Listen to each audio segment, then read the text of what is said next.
شروع اللہ کے نام سے جو بڑا مہربان نہایت رحم کرنے والا ہے۔ درود ہو نبی پاک صلی اللہ علیہ وسلم اور آپ کی آل پر۔ حضرت سیدہ زینب بنت علی رضی اللہ تعالی عنہا۔ حضرت زینب بنت علی جمادی الاول یا بعض روایات کے مطابق یکم شعبان 5 یا 6 ہجری کو مدینہ منورہ میں پیدا ہوئیں۔ آپ کے والد گرامی شیر خدا حضرت علی رضی اللہ تعالی عنہ اور مادر گرامی خاتون جنت سیدہ فاطمہ الزہرا رضی اللہ تعالی عنہا ہیں۔ حضرت سیدہ زینب کی پیدائش کے وقت رسالت مآب حضرت صلی اللہ علیہ وسلم سفر میں تھے۔ حضرت فاطمہ الزہرا رضی اللہ تعالی عنہا نے حضرت علی سے درخواست کی کہ بچی کا نام تجویز کریں۔ اس پر حضرت علی رضی اللہ تعالی عنہ نے فرمایا، کیا کبھی ایسا ہوا ہے کہ میں نے خاتم النبیین پر سبقت حاصل کی ہو؟ چنانچہ آپ صلی اللہ علیہ وسلم کا انتظار ہونے لگا۔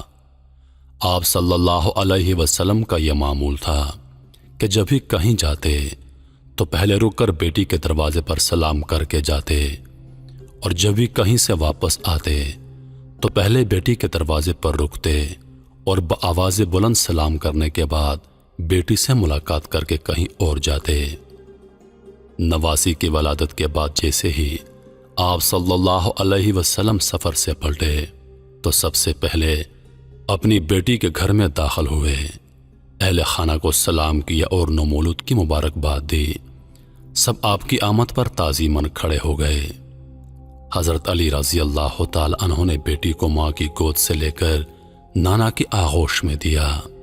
حضرت صلی اللہ علیہ وسلم نے فرمایا، فاطمہ کی اولاد میری اولاد ہے، لیکن ان کے بارے میں فیصلے اللہ رب العزت خود فرماتے ہیں۔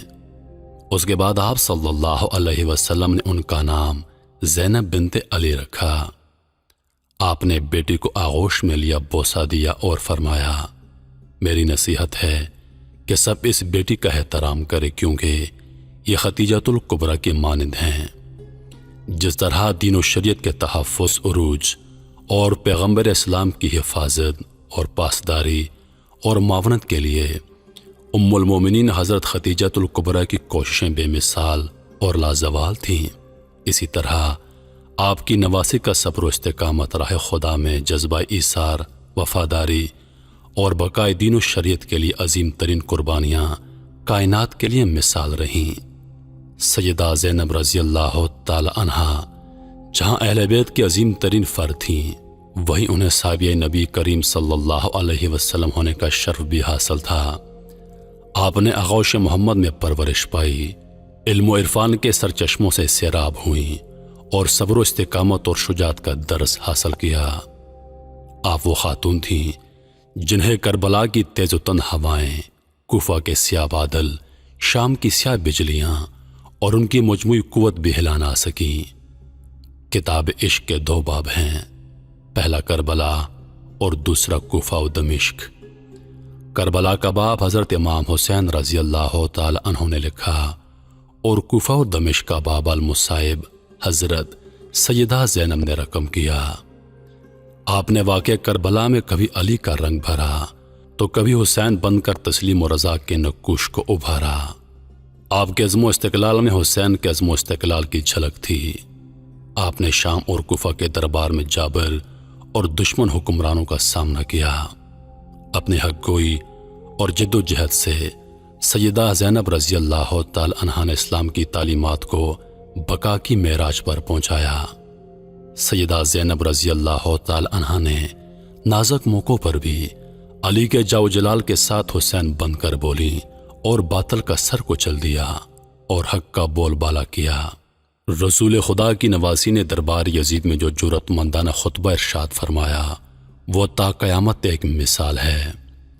آپ نے یزید کے سامنے یہ خطبہ ارشاد فرمایا، اے یزید، اگر تو آج ہماری مظلومیت پر خوش ہو رہا ہے اور اسے اپنی دل کی تسکین کا باعث سمجھ رہا ہے تو یاد رکھ، روزہ قیامت اپنی بدکاری کی سزا پائے گا اور اس کا برداشت کرنا تیرے بس سے باہر ہوگا۔ خدا عادل ہے اور وہ اپنے بندوں پر ظلم نہیں ہونے دیتا۔ ہم اپنی مظلومیت اپنے خدا کے سامنے پیش کرتے ہیں اور ہر حال میں اس کی عنایات اور عدل و انصاف پر ہمارا بھروسہ ہے۔ اے یزید، تو چاہے جتنا مکروہ فریب کر کے اپنی بھرپور کوشش کر لے، مگر تجھے معلوم ہونا چاہیے کہ تو ہماری یاد لوگوں کے دلوں سے مٹا نہیں سکتا، اور نہ ہی وہی الہی کے پاکیزہ آثار کو ختم کر سکتا ہے۔ تو یہ خیال اپنے دل سے نکال دے کہ ظاہر سازی کے ذریعے تو ہماری شان و منزلت کو پالے گا۔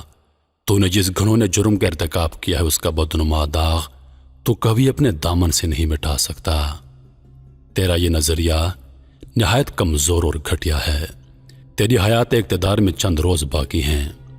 تیرے سب ساتھین قریب تیرا ساتھ چھوڑ دیں گے۔ تیرے پاس اس دن کے لیے حسرت اور پریشانی کے سوا کچھ نہیں ہوگا، جب منادی کرنے والا ندا کرے گا کہ ظلم و ستم گر لوگوں کے لیے خدا کی لعنت ہے۔ بلا شبہ یہ جرت اور بہادری والا خطبہ فاتح خیبر کی بیٹی ہی دے سکتی تھی۔ آج بھی تاریخ حضرت زینب جیسی عظیم کردار کی مثال پیش کرنے سے قاصر ہے۔ جہو جلال کمالک حکمران اپنے ناپاک عزائم کے خلاف اٹھنے والی واسع رسول صلی اللہ علیہ وسلم اور حضرت امام حسین کی آواز کو بظاہر خاموش کر کے یہ سمجھ بیٹھا کہ اسے اسلامی نظریات اور مصطفی تعلیمات پر بگاڑ و تخریب سے کوئی روک نہیں سکتا، مگر زینبی تحریک نے نہ صرف حسینی تحریک کو زندہ اور جاوید رکھا، بلکہ یزید کے ناپاک عزائم کو خاک میں ملا دیا۔ سیدہ زینب رضی اللہ تعالی عنہ کا عزم و حوصلہ اور استقامت رہتی دنیا تک ضرب المثل رہے گا۔